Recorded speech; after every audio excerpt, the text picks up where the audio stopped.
it doesn't matter how far you might rise. At some point, you are bound to stumble, because if you're constantly doing what we do, raising the bar, if you are constantly pushing yourself higher, higher, the law of averages that you will at some point fall. And when you do, I want you to know this, remember this, there is no such thing as failure. Failure is just life trying to move us in another direction. Now, when you're down there in the hole, it looks like failure. And when you're down in the hole, when that moment comes, it's really okay to feel bad for a little while. Give yourself time to mourn what you think you may have lost. But then, here's the key. Learn from every mistake, because every experience, encounter, and particularly your mistakes are there to teach you and force you into being more of who you are. I have failed far more times than I've succeeded, far more. You will never succeed more than you fail. That's not how it works. You know why? Because failure is a wonderful teacher. It's the only way to learn. You have to fail. Failure is a part of the process to becoming successful. I tell people this all the time. Michael Jordan, the greatest basketball player in the world, he took 946 game-winning shots. 946 times since he was in high school, the ball has been in his hand to take the game-winning shot with no time on the clock. He has only made 146 of those. He has missed over 700 times, but he has made 146. You know what they write about? When you make it. They write about when you make it. So guess what? When you get through failing, all you got to do is make one. Some of the most successful people in the world are the ones who've had the most failures. J.K. Rowling, who wrote Harry Potter. Her first Harry Potter book was rejected 12 times before it was finally published. Michael Jordan was cut from his high school basketball team. He lost hundreds of games and missed thousands of shots during his career. But he once said, "I have failed over and over and over again in my life, and that's why I succeed." These people succeeded because they understood that you can't let your failures define you. You have to let your failures teach you. You have to let them show you what to do differently the next time.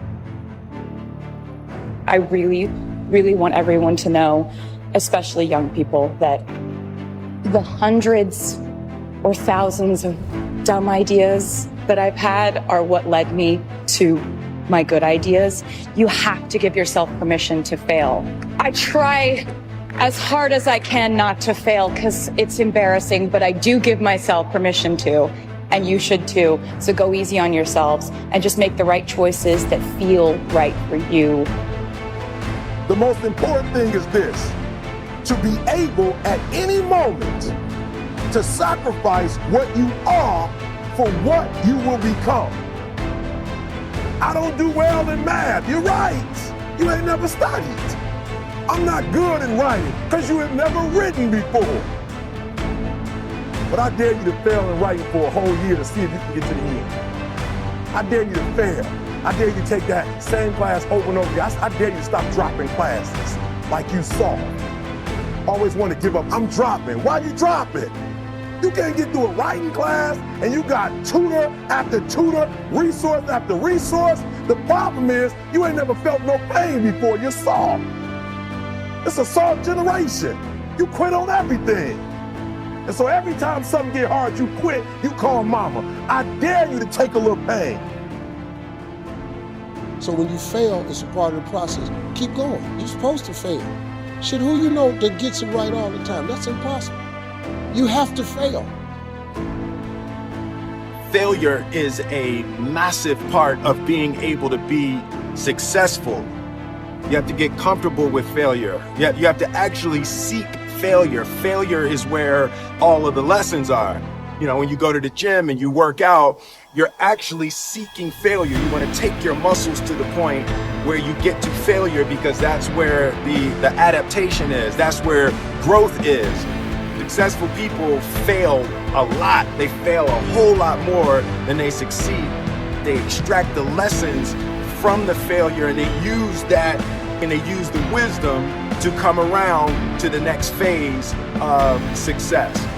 Gotta take a shot. You have to live at the edge of your capabilities. You gotta live where you're almost certain you're gonna fail. The reason for practice. Practice is controlled failure. You're getting to your limit, getting to your limit, getting to your limit. You can't lift that, you can't do that until you get to the point that all of a sudden your body makes the adjustment and then you can do it. Failure actually helps you to recognize the areas where you need to evolve. So fail early, fail often, fail forward. You got to tell yourself, despite the circumstances, the situation, I'm not going anywhere until I get to go. Until I make my dreams become a reality, I'm not quitting. I don't care how much money I have to invest. I don't care how much time I have to invest. I'm going to continue to do this until I become successful. Every single day when I show up and I let failure know, failure is not an option. You can't even let it sink into your brain, not even a second. You have to know that this thing is going to work. Come hell or high water, whatever it is that I set out to do, it may not happen in 6 months, it may not happen in a year, it may not happen in 2 years, but at some point, my dream is going to become a reality. Being scared to fail won't do anything. In fact, when you love success and you start going for it, guess what happens? You're gonna fail. You're gonna fail 10 times, 100 times, maybe even 1,000 times. But that's okay. Failure isn't permanent. Falling isn't permanent. You get right back up and keep going. And this time, you're gonna be stronger, wiser, and you'll be more driven than ever. And for every 10 failures, you'll land 1 success. You have to love success so much that you're willing to fail 10 times before you can succeed once. That's how a winner does it.